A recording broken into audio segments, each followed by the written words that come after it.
So session one, we talked about money. I get 3 times to work with you guys on where do I want your mind, where do I want your money, where do I want your time to be moving into next year. See, I've always said this time of year is a great time to slow down and think because the work's not all the way there like it is in the summer and spring. So you have an opportunity right now to have time and space. Like this is a great opportunity. The question becomes is how well do you use it? Because once the world starts to move faster, you're not going to have time to go back and slow down and do all this work. I'm just telling you, you won't, you're not that disciplined. It's really hard to think about doing what's important when the urgent paycheck's right here. Fair? So, Alex Bernth, where's Mr. Alex at? Wave your hands at me, Alex, so I can find you. There he is. Alex, can you help? I am going to unblur my background now. Can you help tell us in the Agent Success Program what module this is? Wild guess module 9. That you did great job, Alex. Module 9. It's called calendar planning. So every year around this time, what I do is I slow down and I fill out a calendar for an entire year. This is 12 months. So I can start to think about what's coming. What do I need to anticipate? Where are my problems? What's fitting? What's not fitting? What am I not thinking about? Now, for those of you, shake your hands at me if you've planned a year in advance with me before. Let me see how many people. Okay, about a little more than half of you have done it. Out of those half, probably a quarter of them have it done this year already. Okay, so it's we're talking a small fraction. And this thing, just to give you guys an idea, this lives in front of my face all day. It lives in front of me. It doesn't hide, it lives. And I look at this to help me anticipate what's coming. How am I going to feel? Am I going to be overwhelmed? Do I have the right things in place? Do I have a vacation scheduled? Do I have something to look forward to? It's all part of the system. So what I wanted to do today, I wrote down the 9 things that I want to address. Okay, on my calendar, there'll be more things that are not on this list that you might have that you have to think about and plan around. But my goal today is to help you see a bigger picture in terms of 2025 to hopefully buy a calendar in which you can look at an entire year. Now, if you want to buy something like this is a Master Vision, it's a 4x3 dry erase board. If you want to buy something like this runs maybe $150 to $200 now. Or if you just want to print off 12 months and tape them to your wall, I don't care. But there's a magic, okay? There's magic when you get your calendar out of your computer, out of your phone, and you look at it a completely different way. So if you haven't done this with me and you're saying, hey, Austin, I have my calendar in my phone, it's not the same. We're not even speaking the same language. Okay, so I know some people start there. I use my phone as my calendar. That's great. It's its own thing. You need a hammer and you need a screwdriver. You need a boat. This is different. Okay. So the first thing that I want to do on here, let me pin myself. Let me do this. Okay. First thing I want to do on here is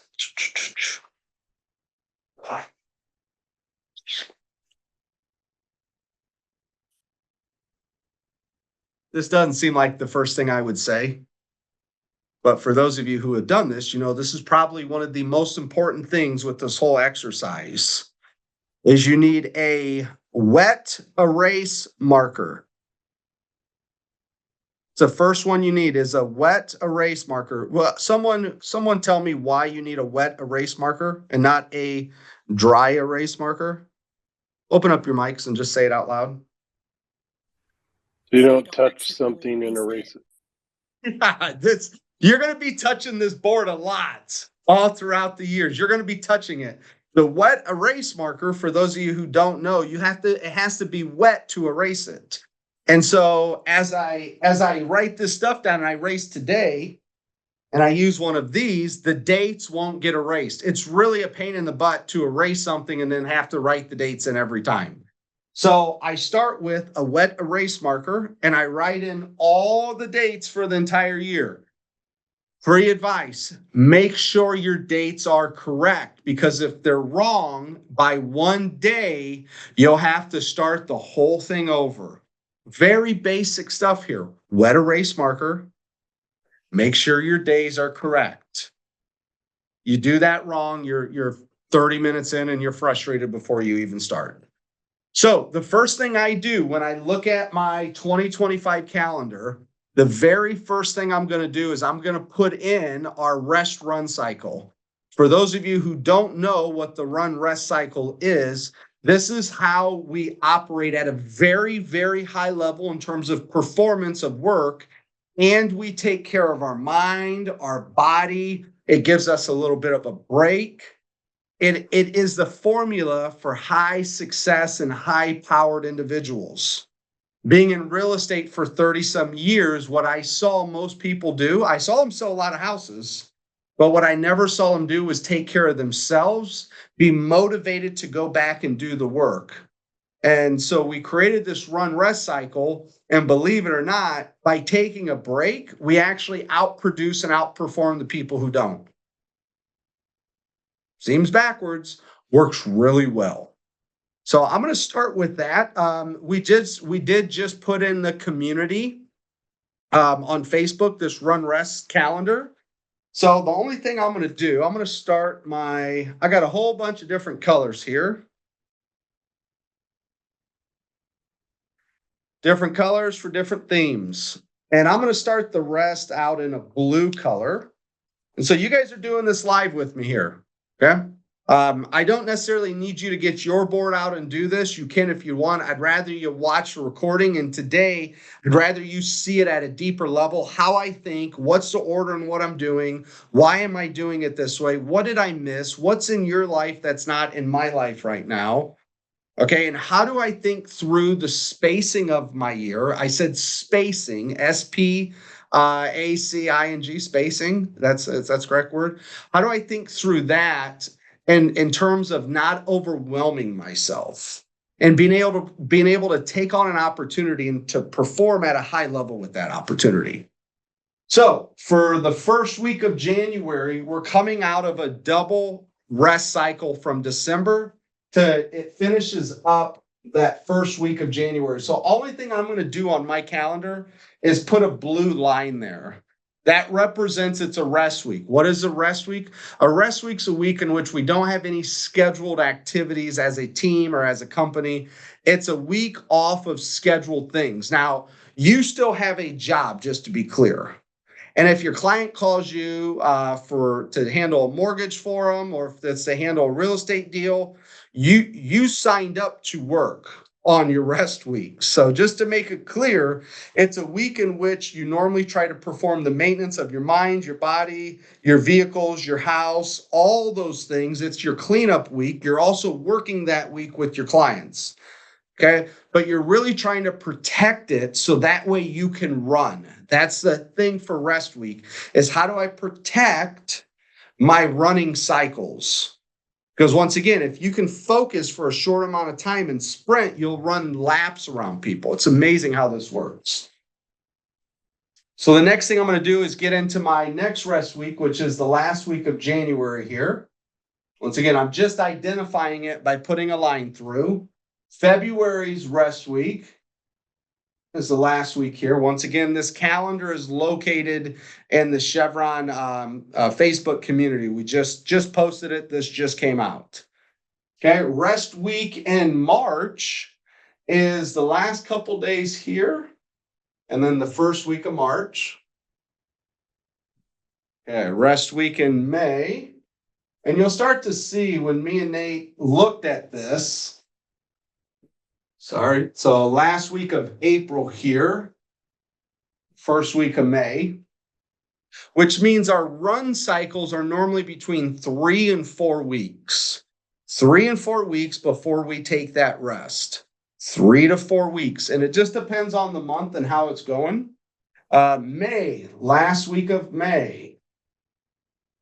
Now I'm into June. June's one of our first 4-week run cycles. We actually have 2 in the summer. Now, Nate, can you tell them why we chose 2 in the summer? 2 4-week run cycles? Because we were thinking of you and your teams. And there's add to this, Aust, but we have has everyone raise your hands if you've heard of the dog days of summer? But wave your hands if you're yeah. So dog days of summer, so we tend to, we tend to pull back a little bit, in the summertime, right? Because we just had this huge wave, of real estate and all these needs coming in just from the spring business and all of these things. So we need to make sure that we're double downing in, June, July, through these 4-week run cycles, making sure that we're really setting ourselves up for after the summer. So long story short, you guys want to take off, so we want to push you harder. Right. You're naturally going to drift. So we give you an extra week to work. Okay, back to the run rest cycle here. So we got a 4-week run period in June. In July, we have the first week. And you'll see how we schedule these around the holidays too, because you're naturally going to take off some holidays. So we just want to make sure we give you those days. August, essentially the first week in August is our rest week. September, first week in September. And then the last week in September too, which is the first week of August or October. And we got the last week of October. November, I'm sure it's the week of Thanksgiving. Yes, it is. And then what we do in December, because we know you guys are going to do it anyways, and if you follow the schedule, it means you've worked your ass off this year in a positive way. What we do is we take the last 2 weeks off of December, which then puts us into the 1st, 2nd, and 3rd of January, because you're already going to take those off. So let's not fight. Let's go and flow with this compared to fight it, right? The key though is when you rest, you have to run. If you're not running during your running periods, then your whole cycle is going to be messed up. Your whole year's worth of production will be off. I promise you. You gotta rest when it's time to rest, and you gotta run when it's time to run. Alex Bernth, I was telling him a long time ago, you gotta rest a little bit more. And he's like, "Oh, I'm good. I just get it." Yeah, I'm sure. Okay, but if you want to operate at a higher level, you're going to have to rest and recover. Like you can't perform up here all the time. You're going to have to do that. You want to do it. Okay. Run rest cycle done. Second, holidays. Let me put these holidays in there. I got to open up my screen here. Oh, the old holidays. So I'm just going to put the federal holidays. And I'll use my green marker. I'm going to put an X on the holidays. That way I can acknowledge when the world's going to be taking off. Doesn't mean I'm taking off that day, but I want to acknowledge when are the banks shut down? When's my team not going to probably work? I just want to know in advance. So I got January 20th. I'm just going to put an X over these days. That's Martin Luther King Day. We have Washington's birthdays, February 17th. We'll put an X there. This might seem very basic to you right now, but it's really good to know that when you get a contract in and the other agent puts closing date as February 17th, you can look up at your calendar and say, "You dumbass, we ain't closing that day," right?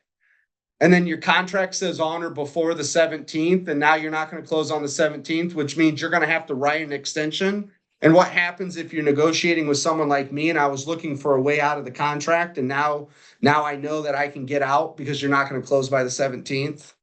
Do you see how small this is, but how big it is too? Next, we have Memorial Day, May 26th. Well, that just so happens to be on rest week. Go figure. Because I already know you guys are taking off that day. Not only that day, you're going to have an extended hangover, half of you, so you're going to want to take the next day off too. Wait, you didn't put in, did you put in anything for April? Did we have a holiday in April? You have to. In April or March, you have Easter. And Oh, why is that not on my, thank you. April 18th, Austin.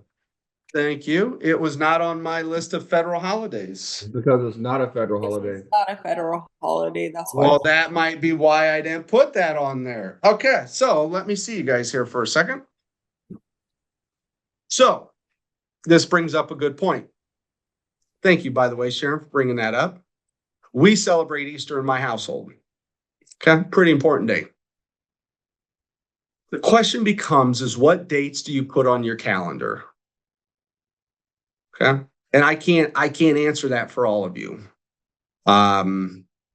Easter is very important. There's a lot of other important dates that I'm not going to put on here today, but you need to figure out what do you need to see? What do you need to know?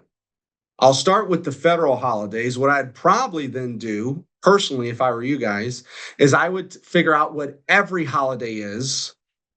And then I would go through and say, which one of these are important to me? Which one's important that I know about? Which ones do my family attend?